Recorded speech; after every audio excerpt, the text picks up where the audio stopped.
Relaksasi diskon 50% pajak bumi bangunan bagi wajib pajak terdampak pandemi COVID-19 nampaknya belum mampu menggugah kesadaran para pelaku usaha perhotelan untuk taat membayar pajak tepat pada waktunya.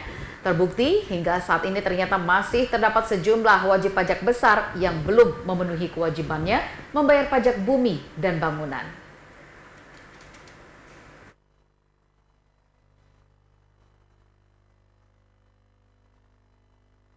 Untuk membantu meringankan beban para pelaku usaha yang terkena dampak pandemi COVID-19, khususnya para pelaku usaha yang bergerak di bidang perhotelan, pemerintah Kota Mataram mengeluarkan kebijakan memberikan relaksasi berupa pengurangan pajak, khususnya pajak bumi dan bangunan.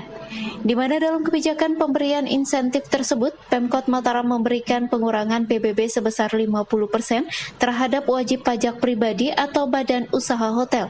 Namun sayangnya, relaksasi tersebut belum mampu membuat semua hotel di Mataram taat membayar pajak PBB mereka tepat waktu.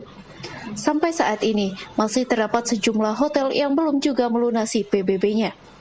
Kepala Bidang Pelayanan Penyuluhan dan Penagihan Badan Keuangan Daerah Kota Mataram Ahmad Amrin menyampaikan, dari keseluruhan hotel yang mengajukan permohonan relaksasi pajak, masih terdapat sebagian wajib pajak yang belum memenuhi kewajibannya membayar pajak PBB. Alasan sejumlah hotel tersebut belum membayar PBB cukup beragam. Mulai dari alasan masih mengajukan permohonan ke manajemen pusat, hingga alasan masih mengumpulkan uang sehingga mereka meminta tambahan waktu untuk bisa melakukan pembayaran. Amrin menyampaikan, nilai pajak PBB yang belum terserap dari wajib pajak pribadi atau badan usaha hotel itu terbilang cukup besar, yakni mencapai 6 miliar rupiah. Hotel-hotel ini dan pusat-pusat belanja ini sudah kami terbitkan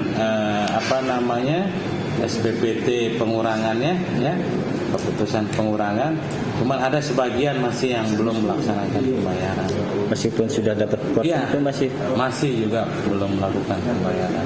Apa kira-kira kendala mereka apa ya?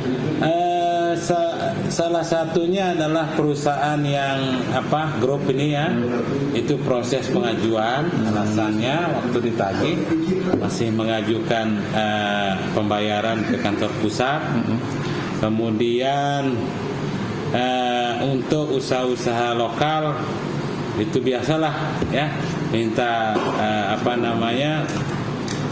tengah waktu lagi dengan alasan mengumpulkan uang dulu. Amrin menyampaikan, pada tahun 2021 ini target penerimaan pajak yang bersumber dari sektor pajak bumi dan bangunan ditetapkan sebesar 25 miliar rupiah. Dan sampai saat ini, realisasinya baru mencapai sekitar 82%. Dan saat ini, ungkap Amrin, pihaknya tengah fokus untuk mengejar sisa target pendapatan PBB yang masih belum terserap. Di mana dalam upaya optimalisasi penerimaan pajak PBB, mulai hari ini pihaknya mulai mengerahkan sumber daya yang mereka miliki untuk turun melakukan pelayanan keliling. Di mana selain membuka pelayanan pada saat jam kerja, stafnya juga dikerahkan untuk melakukan penagihan di luar jam kerja. Irham Rosyidi, Lombok TV, Mataram.